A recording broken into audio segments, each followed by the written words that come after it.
Halo, Assalamualaikum warahmatullahi wabarakatuh. Selamat datang di channel Nazif Gifari. Dan pada video kali ini saya akan membagikan ataupun memotivasi Anda kenapa diet Anda yang dilakukan itu tidak berhasil. Nah, jangan lupa untuk like, komen, dan di subscribe channel ini sehingga Anda tidak tertinggal informasi terkait gizi, kesehatan, dan juga kebugaran. Saksikan video ini secara lengkap.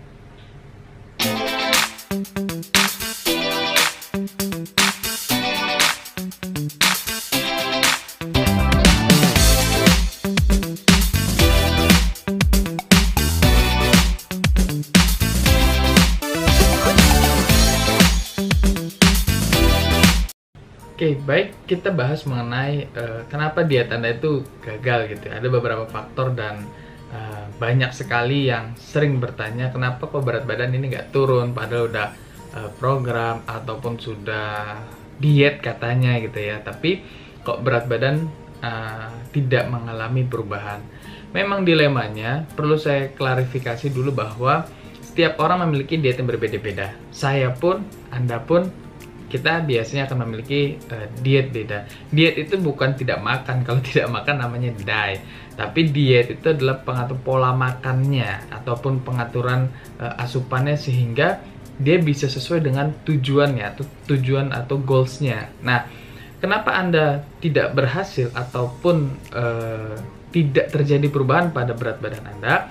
Banyak faktornya. Yang pertama, Anda nih katanya diet misalkan ya, ataupun makannya sudah diatur tapi ternyata tuh nggak masih berantakan gitu ya. Oh, saya tidak makan ini ternyata masih makan gitu, ataupun saya tidak makan gorengan ternyata masih makan yang makanan tinggi lemak ataupun yang lain-lain itu kue-kue kering. Nah, sebenarnya yang menjadi perhatian di sini adalah bahwa setiap orang itu memiliki dietnya masing-masing.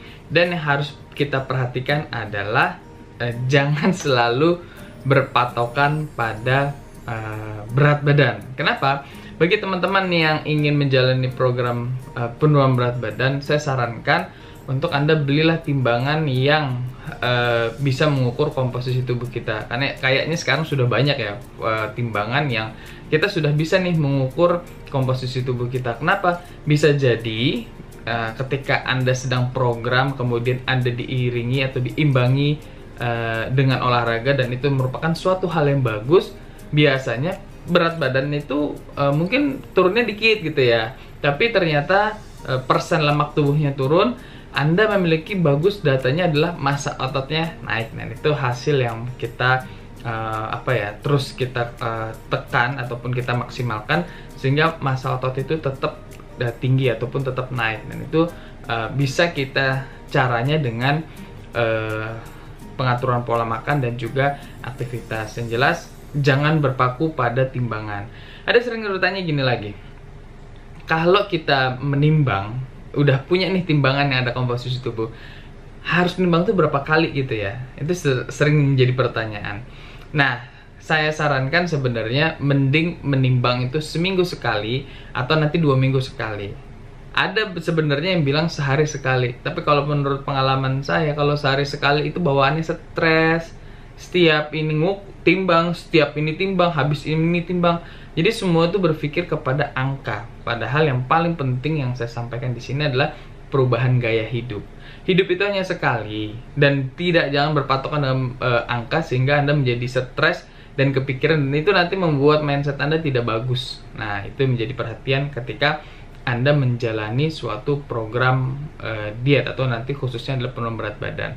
Kira-kira apa lagi gitu ya? Ternyata faktor lain juga adalah Anda suka begadang. Nah, ketika Anda suka begadang atau begadang ya, begadang. Ketika Anda suka begadang, ternyata mengalami terjadi perubahan hormon dan itu mengakibatkan pola makan atau nafsu makan Anda tuh menjadi berantakan dan hasilnya apa? Menjadi makan itu pengen nambah terus gitu loh. Itu yang menjadi perhatian. Apalagi stres. Stres ini ada dua. Ada yang dia makin banyak makan, ada dia nggak makin dikit makannya gitu kan. Biasanya akan menjadi suatu hal yang menjadi suatu perhatian. Tapi yang jelas stres itu menjadi faktor. Dan kalau Anda menjalani suatu program penurunan berat badan, jangan terlalu stres. Jadi ini beberapa hal yang harus diperhatikan. Kalau Anda nanya diet ini diet, semua diet itu beda-beda dan saya belum tentu cocok dengan diet Anda ataupun sebaliknya. Nah, banyak yang bilang kalau Anda pernah dengar defisit kalori untuk membatasi makanan ataupun supaya menurunkan berat badan. Sebenarnya iya, tapi jangan sampai defisit zat gizi.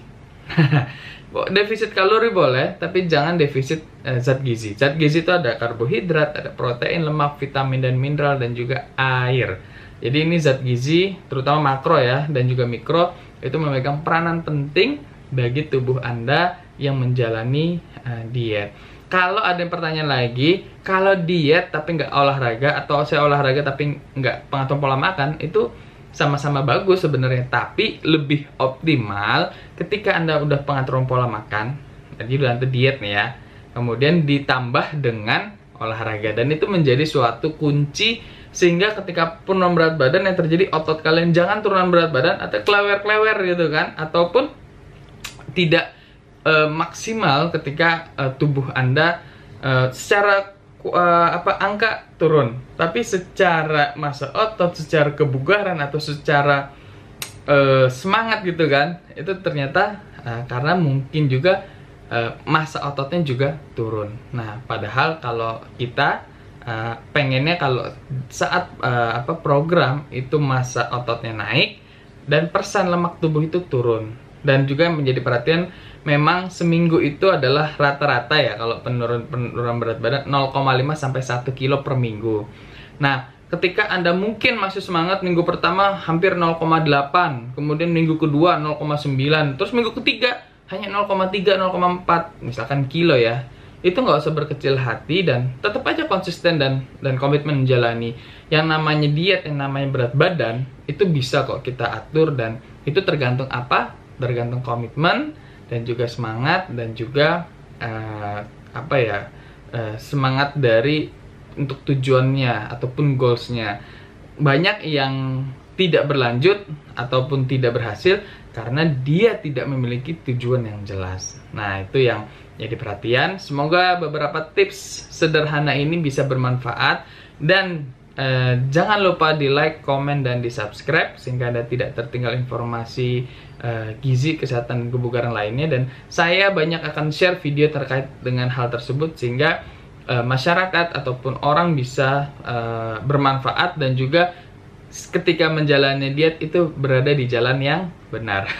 Semoga ini bermanfaat dan sampai jumpa di video berikutnya. Bye-bye.